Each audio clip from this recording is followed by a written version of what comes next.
Good morning, Good and morning. good morning, love. How about a little Mm, kiss? I don't know if people can handle us, mm. so we'll give it a chance. I'm Brian Martin, And I'm Jennifer Martin.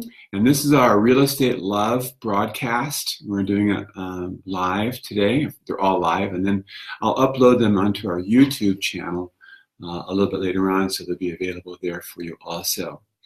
So our real estate love course and our whole presentation about real estate love flows out of our desire to help real estate agents and their affiliates. And so, what you know what the current number of realtors are in the United States? I don't have that number down pat. What do you I know think it? it's over a million. I'm pretty sure it's like 1,200,000, 1,300,000. We ought to know that information, huh? Yeah, that seems low. Is that No, all? no, I think it's about it. Yeah. Oh, I know okay. there was 150,000 new realtors in 2017, and so yeah, that's a hefty number.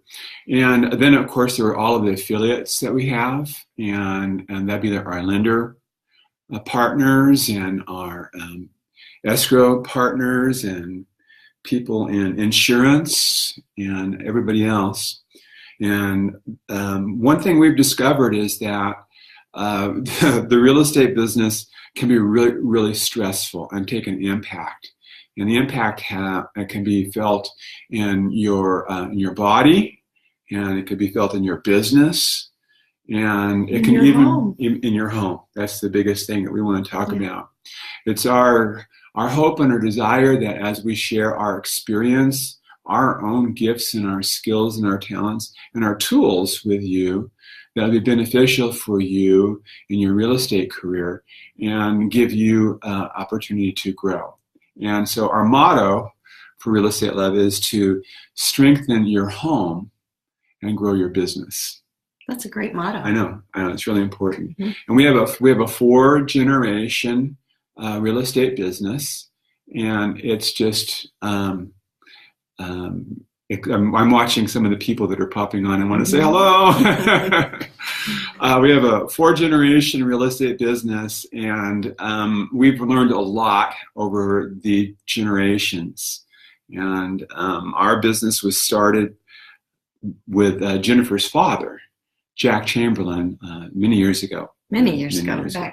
back in about 79 is when he really took ownership and And so it's ran been with the going ever business. since. Yeah. And so we've experienced just about every aspect of real estate.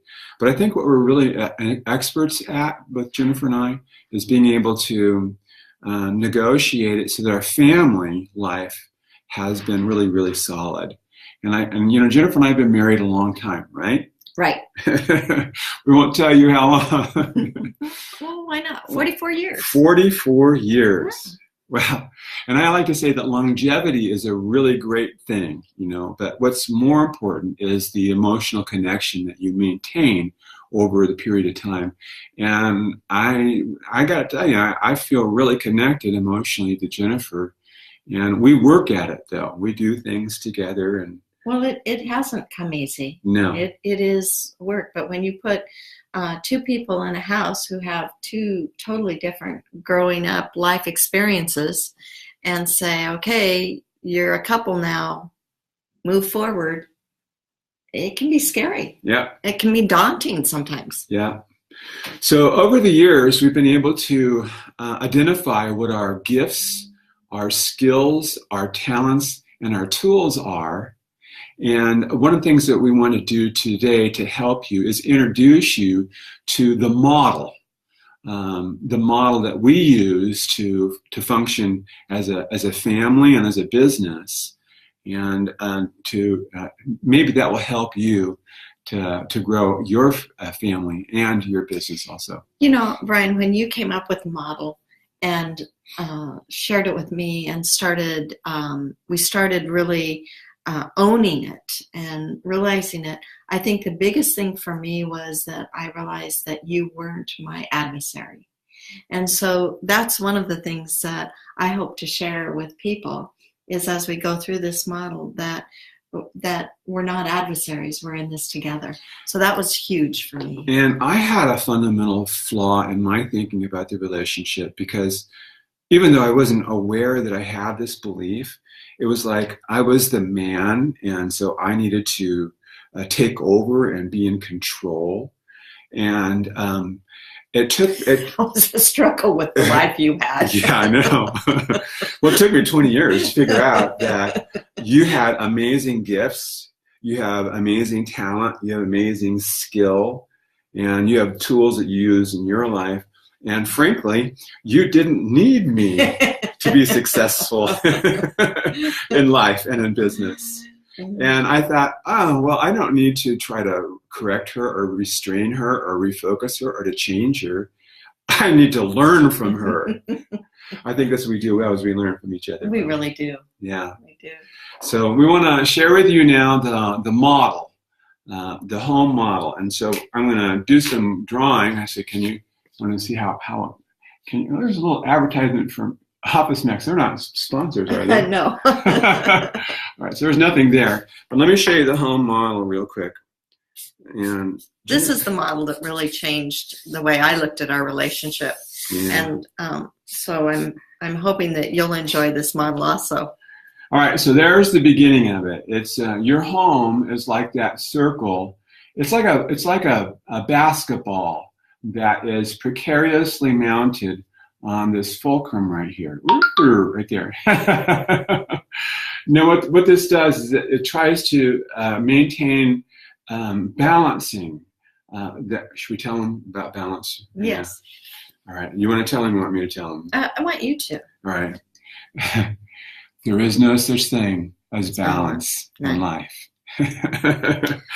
And I think that's a sad thing when people discover that, because that is an illusion. And then they're disillusioned. They become disillusioned. Yeah. They can move into reality. Then they can move into reality. So that's the good thing about it. I think explaining, though, how this is like a basketball really helped me, too, to understand that. So are you going to explain that? No, you get to. So the picture of home on this fulcrum is like a basketball on a finger. And, you know, you've seen people who can keep that basketball spinning on their finger, which is really cool. And in our model, what keeps this moving and balancing is the love.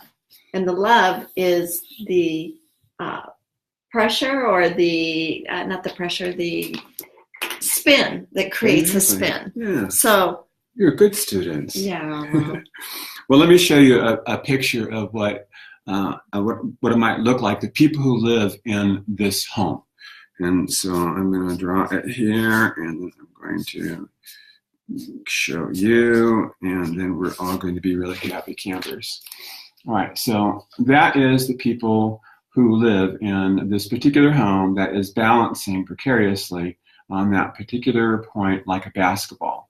And so this is the this would be in this particular home, it's the wife, and this is the husband, and this is the daughter, and this is the son. So there's almost like two separate systems in there. You might call it the leadership system on top, and the child system or the sibling system that's on beneath. And so they're living in this home, and they're trying to balance. And what Jennifer was right, of course she's right, the thing that keeps it going is the energy that goes back and forth up here. Now, just because I have shown you what is a traditional type of family, we all know that people live in all different kinds of homes now. They do. And there's all different kinds of leadership, and so, but it doesn't make any difference. It's the leadership team here, whatever that is, even if it's a single person, that helps to generate the spin, because this is the emotional connection. This is the love that happens back and forth. And that creates the spin that's needed to keep this whole ball balancing. Remember, there is no balance, there's only balancing. So you can see that it's spinning all the time. So that's kind of a fun little model, isn't it? It is a fun model. So what we've discovered is that one of the key ingredients to keep this spinning is having safety. And so safety is a big issue. And so it has to be in the home, it has to be safe. So how do you create safety? That's a really great question. And I'm thinking you're going to answer it. Well, let's go back to this idea about safety and where it comes from. So when I think about home, a home being safe, I go back in my mind to all of our ancestors who have lived many lost generations. Unfortunately, I can only think back to I met my grandfather, but I never met my great-grandfather, and I don't know much about his father. And so, frankly, we've lost connection with the generations. We lose connection real quickly. But for generations and generations, the number one thing, the number one item that families have wanted is safety. Making sure that their children are safe, that they have shelter, that they have food, that they have water, that they have everything that is needed for their existence. Right. So safety is the number one issue in the home. And guess what, Jennifer? What? Safety is the number one issue at work too. It is. Yeah. I know that. So take a look at this. If you don't feel safe in your home, then it makes that balancing really wobbly. And it almost feels like at times that the whole thing is going to fall down if you don't feel safe. So, and that's the same thing that's true in business. Well, and I know that when people don't feel safe, they start protecting themselves. Yeah, we're going to talk about that in just a moment. But I just wanted to get you to see that that's the model that we use and we teach about. And this is a dynamic model. I'm going to show you now some of the different features of it. And it's really cool. So there are 4 pressures that are dynamic pressures that are constant, that are bearing down on the family. And that's how I indicate the pressure there is with those arrows, yeah. Jennifer? Yes. Every family, every home in the world is subject to unrelenting pressure. It's like gravity. It's always there. It's always constant, and it's always a factor in life. And it's always pulling. It's always there. There's nothing. As long as you're alive, you're going to be subject to pressure. Every single person on the planet has pressure of some type or another.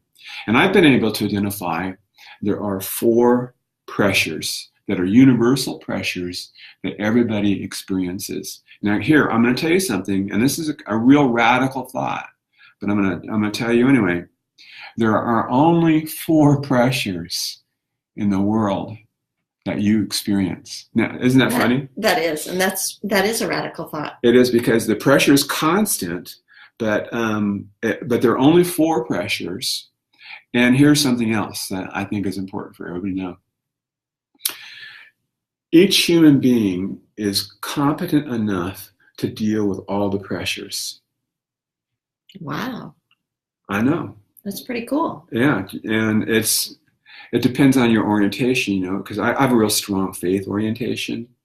And so I believe that God made us this way so that we could handle all the pressures in our life, and there's no mistake there. I'm also a student of neuroscience. I'm almost an amateur neuroscientist, and I've done a lot of reading, and I know that our brains are amazing machines. They are. And they're built in such a way that we can control the way that we think. And that's a radical thought also. I think for a lot of people, they've never experienced being able to control the way they think. We just take it for granted. Yeah. that it's just random thoughts come in and random thoughts, and we don't even begin to talk about what they are or how they get there.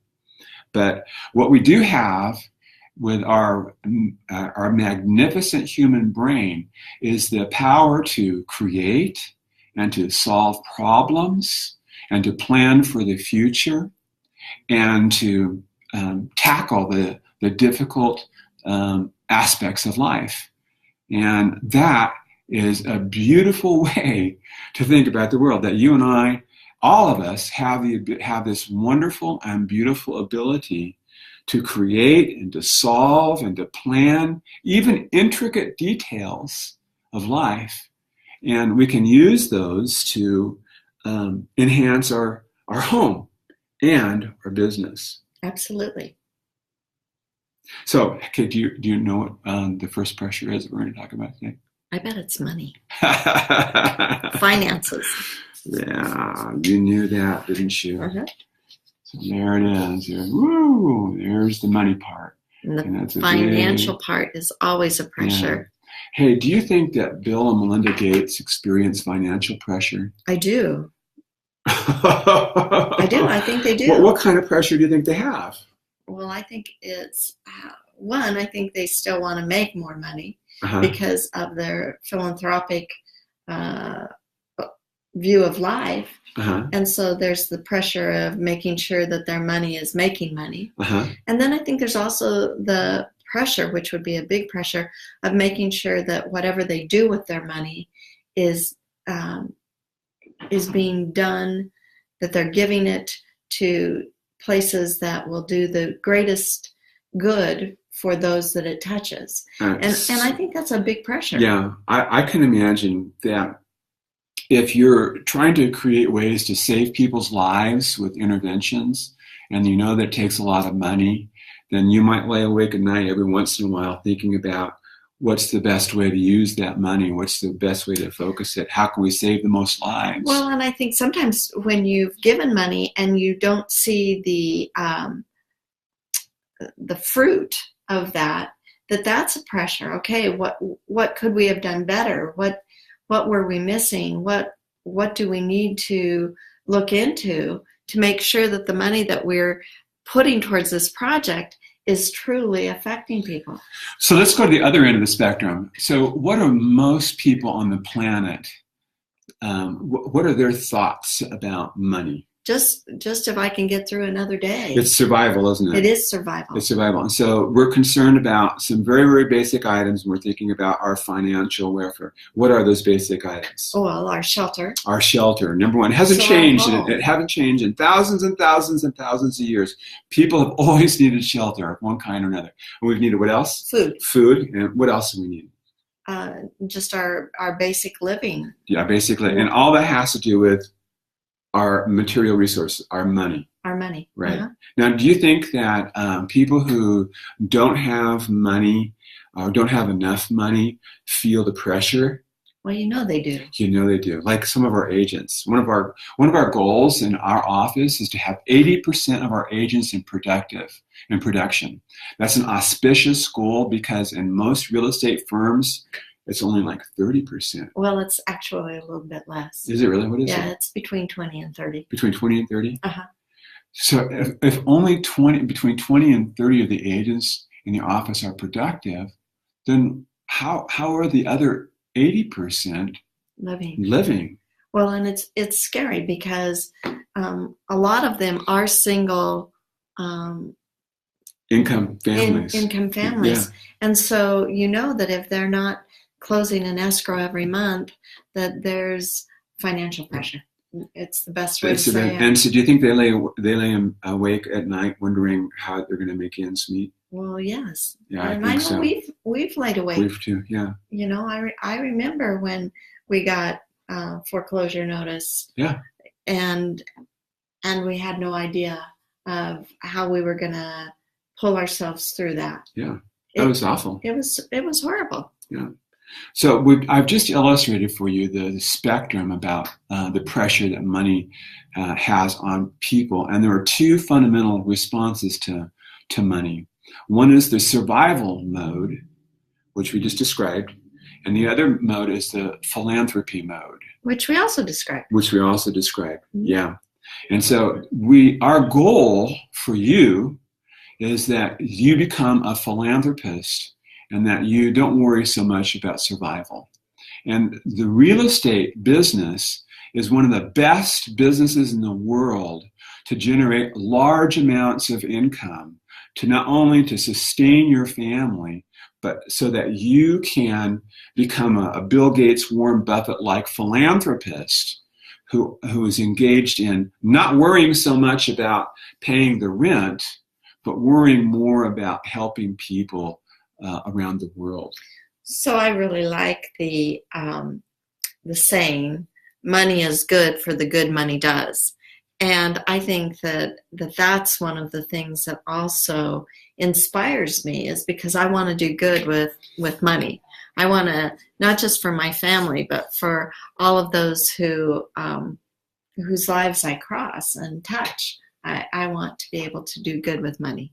The second pressure that every home feels is the foo. And I'm going to help you with that in just a moment. But foo represents, Jennifer, it represents our community. And it's all those people that we interact with who are in our lives. It's all the people that we know on one level or another level. Foo stands for family of origin, because there's a lot of pressure that comes from the family of origin. And our family of origin, they don't live in our circle anymore, except for some circles. Yeah, like your mom, we share a home with your mom. Right. And so there are intergenerational homes, sure. But for most family, the extended family and the friends have a tremendous pressure on the family. Well, just like at holidays, you have to go to his or their or wherever and see everybody, and that puts pressure on your home, because there's tension when you have such a little time and so much to do. Well, and just about everybody can tell a story about a family member that's creating drama or putting pressure on the family. And it's a big pressure. It's huge. And so, I think anybody who's had a family member who has a problem with addiction or mental health issues, or who's just been struggling in life because of a developmental issue or something like that, that puts a lot of pressure on the family. And I'm here to tell you that there's more pressure there than most people are willing to admit to. And Jennifer and I feel that every single day we feel that kind of pressure. And it's another thing that can make you lay awake at night. On the other hand, there is the community that this larger community that we connect with, that's part of the family of origin. And that's probably one of the best resources for you in your entire business and your entire life. And one of the things that we're going to do as we go through this with you in future broadcasts is we're going to show you how to tap into your community and to use them as a resource to strengthen your family and for you to become a leader in your community, at least an influencer, so that your community, so you're not you're not a victim of the circumstances of your family, but you're a leader in your community. And in our business, we talk about our database. Right. And how important is a database? It's everything. It's your business. It's your business. Uh-huh. About 80% of most real estate agents get their business from their database. Well, guess what? Your community is your database. And we're going to share with you some great ideas about how to grow your database, how to tap into them, and how to be influential in your database. And you're talking about in your home life, not just in your business life. So the community that surrounds you or that you're a part of is your database, and it helps with your home life. Yes, and not only that, but you can. We're gonna show you how children are really important in the family. There is in families, children are either liabilities. People aren't going to understand that yet. I know, liabilities or assets, and we're going to spend some more time talking about how that works out. That's an intriguing thought. And well, look at it this way. If let me get closer to you because I kind of like you. If your children grow up understanding that they're a liability, do you think that's going to have an impact in the way they view the world? Well, I'm thinking maybe. Yeah, that's the correct answer. Thanks. If your children grow up knowing that they have a contribution to make to the family and they're an asset to the family, do you think that's going to make a difference in the way they see themselves in the world? Yes, it gives them self-worth. Right, exactly. And people need that. Right. And do you think that children have a database? I know they do. They have a community they live in. Oh my gosh. Yeah. Snapchat and can you imagine the resources that are available to children that they're not tapping into, where they can be influencers, and not only that, but they can use the resources from their community to help them in their own lives? It's a really radical thought. So we'll see some more about that in just a moment. All right. The third area is health. It's down there. It's kind of interesting working backward. Health. Health issues are a big deal for everybody. Everybody feels it. It's there. And it's just there, clearly, right? So there's again.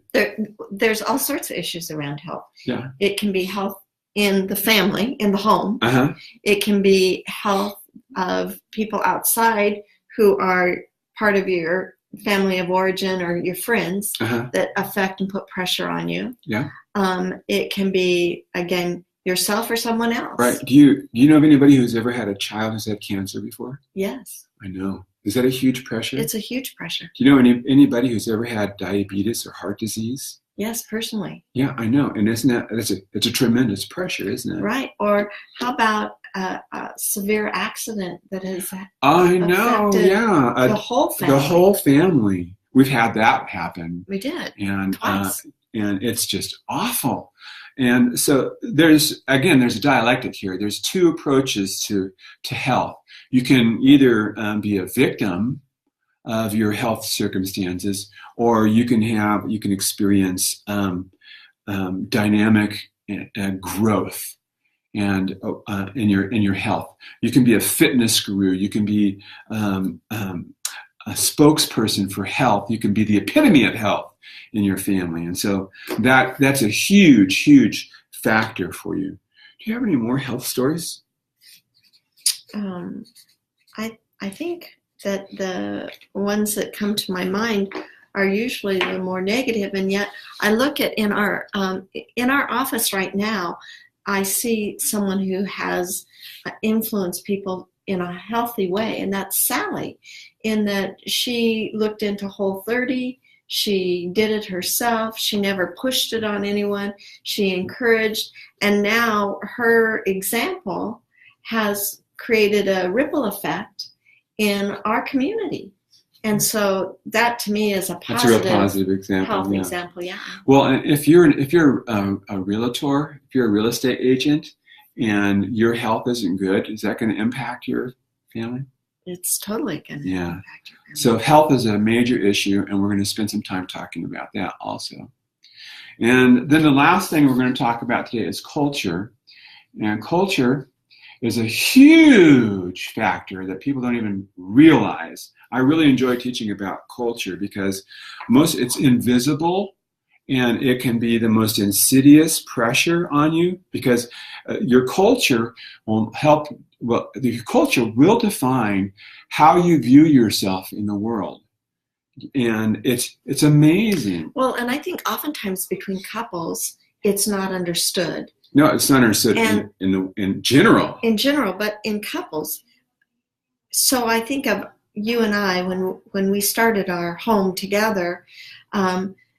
You had maybe more of a thinking that money wasn't good, and that we needed to give everything away and live more frugally. Yeah, that was part of my religious culture. Right. Right. And mine, that wasn't where I was. No. And so there was a constant rub. Yes, between us. And yet we didn't understand what We the didn't rub understand, was. no.